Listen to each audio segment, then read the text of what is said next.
সচিবালয়ের সামনেই আছেন সহকর্মী সাইফুদ্দিন রবিন। সরাসরি যুক্ত হচ্ছি তার সাথে। রবিন, আন্দোলনকারীরা তো শিক্ষা ভবনের সামনেই ব্যারিকেডের মুখে পড়েছেন, এখন সেখানকার অবস্থা কি দেখছেন? এখনো সেই রকম অবস্থা, অর্থাৎ ব্যারিকেডের মুখেই আন্দোলনরত শিক্ষার্থীরা এবং দলে দলে তারা যোগ দিচ্ছেন। মূলত প্রথমেই ঝটিকা মিছিলের মতো খুবই সীমিত সংখ্যক শিক্ষার্থী এসে যুক্ত হয়েছিলেন বা এসে এই ব্যারিকেড উপেক্ষা করে সচিবালয় অভিমুখে রওনা হতে চেয়েছিলেন, কিন্তু সেটি করতে তারা সক্ষম হননি। দেখতে পাচ্ছেন বেশ শক্তপোক্ত ব্যারিকেডই।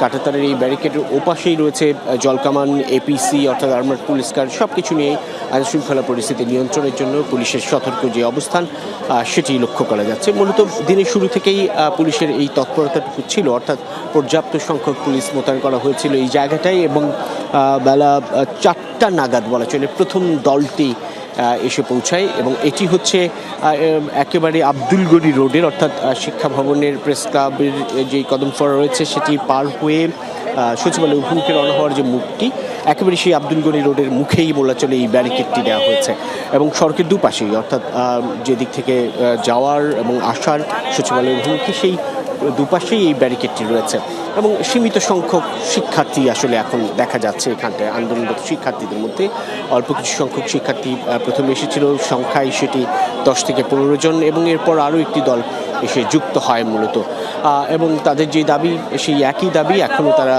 উপস্থাপন করছে, অর্থাৎ যেই এইচএসসি পরীক্ষাটি অনুষ্ঠিত হয়েছে সেটি তারা পেছানোর দাবি জানাচ্ছে। কেউ কেউ স্থগিতের কথা বলছে এবং অন্যদিকে শিক্ষামন্ত্রীর পদত্যাগ।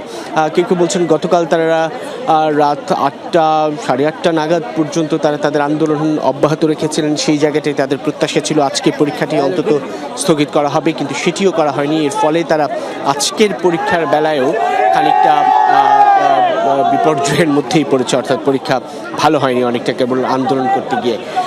এখন তারা কেউ বলছেন এক দফা এক দাবি, সেই এক দাবিটি হচ্ছে শিক্ষামন্ত্রীর পদত্যাগ। অন্যদিকে কেউ কেউ বলছেন তাদের সেই 8 দফা দাবি, অর্থাৎ 13 জুলাই বিপর্যস্ত আবহাওয়ার জন্য যে পরীক্ষাটি অনুষ্ঠিত হয়েছে সেই পরীক্ষা স্থগিত করা সহ অন্যান্য ভুল ত্রুটির যে বিষয়গুলো রয়েছে সেই সব বিষয় সব মিলিয়ে অনেকগুলো দাবি নিয়েই মূলত, কিন্তু তাদের মধ্যেও এক ধরনের বিক্ষিপ্ততা আছে, অর্থাৎ শিক্ষার্থীরা সব সম্মিলিতভাবে একজোট হয়ে এখন পর্যন্ত সেই একটি দাবি উপস্থাপন করার ক্ষেত্রে খানিকটা তাদের সেই দ্বিধা সেটুকুই স্পষ্ট হচ্ছে।